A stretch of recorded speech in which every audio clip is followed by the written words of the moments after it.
இந்த உலகத்துல ஒன்றை மனிதன் விளங்கிக் கொள்ள வேண்டும். மனுஷன் இன்றைக்கு ஆண்டவருடைய கிரியைகளை பயங்கரமா கேள்வி கேட்கிறான். இன்றைக்கு எப்படி ஆண்டவர் செஞ்சிருப்பார், இதை இப்படி எப்படி ஆண்டவர் உலகத்தை உருவாக்கி இருப்பார்? இன்றைக்கு ஆண்டவரை பற்றி ஆண்டவருடைய கிரியைகளை பயங்கரமாக இன்றைக்கு உலகத்தில் கேள்வி கேட்டுக் கொண்டிருக்கிறார்கள். இன்ஃபேக்ட் ஆண்டவரை விசுவாசிக்கிறதே ஒரு முட்டாள்தனம் என்று சொல்லுகிறார்கள்.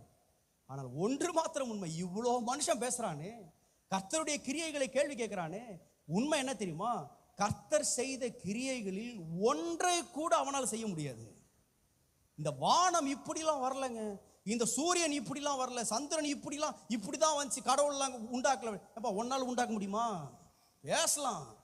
உண்மை என்னவென்றால் நம்முடைய உடம்புல அந்த டிஎன்ஏ ஒன்று, கண்களுக்கு கூட தெரியாத அந்த டிஎன்ஏ, இதை மனுஷன் உருவாக்குவதற்கு வாய்ப்பே இல்லை. கண்களுக்கு தெரியாத ஒரு காரியம், அதை கூட அவனால் உருவாக்க முடியாது. அதான் உண்மை. God's works cannot be duplicated.